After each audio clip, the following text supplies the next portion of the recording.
Ticket कटने की खबर से बीजेपी में मचा हड़कंप। योगी आदित्यनाथ के कई विधायकों की छुट्टी होना तय। करीब 30 से 35% विधायकों का कट सकता है टिकट। पार्टी आला कमान ने बना ली है इसकी पुख्ता रणनीति। देखिए आखिर क्यों पार्टी ने लिया है ये बड़ा फैसला। देखिए आखिर किस आधार पर होगा टिकटों का बंटवारा। देखिए क्यों काटा जाएगा विधायकों का टिकट। उत्तर प्रदेश में होने वाले विधानसभा चुनाव से पहले सत्ताधारी पार्टी बीजेपी के अंदर लगातार उथल-पुथल का माहौल देखने को मिल रहा है। बीजेपी के सामने जहां मिशन रिपीट की चुनौती है, तो वहीं बीजेपी के सामने आवाम की नाराजगी को दूर कर उसे साधने का एक बड़ा लक्ष्य है। ऐसे में सीएम योगी आदित्यनाथ के साथ मिलकर पार्टी आला कमान ने एक मास्टर प्लान तैयार किया है। मास्टर प्लान के तहत अब उत्तर प्रदेश के मौजूदा बीजेपी विधायकों का टिकट कटना तय माना जा रहा है और जब से ये खबर निकलकर सामने आई है तब से हालात एक हंगामे वाले दिखाई दे रहे हैं।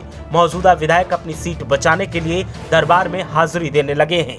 वहीं आलाकमान विधायकों को शॉर्टलिस्ट करने के लिए एक के बाद एक प्लान तैयार कर रहा है। मुख्यमंत्री योगी आदित्यनाथ के सामने सबसे बड़ी चुनौती अगले साल के शुरुआत में ही होने वाले विधानसभा चुनाव हैं।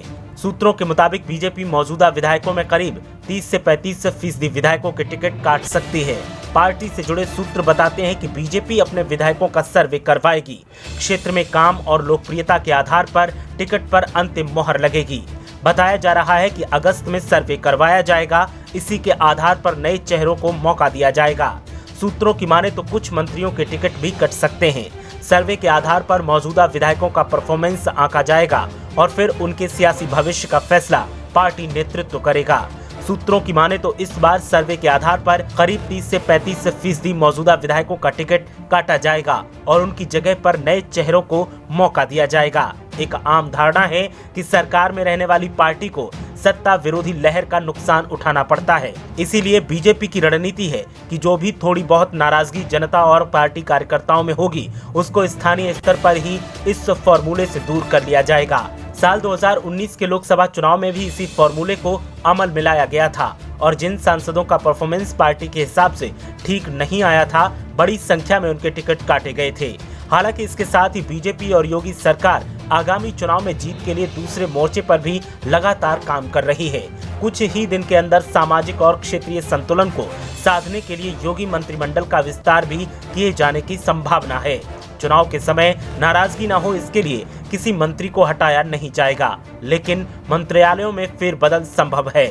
जनहित के मुद्दे के साथ साथ किस तरह योगी सरकार ने अयोध्या, मथुरा, काशी जैसे धार्मिक शहरों का कायाकल्प करवाया है, उसको भुनाने की रणनीति पर भी काम शुरू कर दिया गया है। बहुचर्चित जनसंख्या नियंत्रण नीति से लेकर प्रदेश में रिकॉर्ड रोजगार देने के काम के साथ कोरोना की चपेट में आने के बाद भी मुख्यमंत्री योगी ने ठीक होते ही पूरे प्रदेश में तूफानी दौरा किया और अपने कौशल से कोरोना पर प्रदेश में काबू पाया। इस इमेज को लेकर एक व्यापक रणनीति बीजेपी ने यूपी के लिए बनाई है और इन सभी रणनीतियों को भुनाने के लिए आवाम के बीच जाने के लिए बीजेपी ने अपनी ब्रिगेड को तैयार कर दिया है। देखना ये है कि बीजेपी की ये ब्रिगेड कैसे काम करेगी और कैसे बीजेपी 2022 में इसका फायदा उठा पाएगी। ब्यूरो रिपोर्ट, मीडिया हलचल।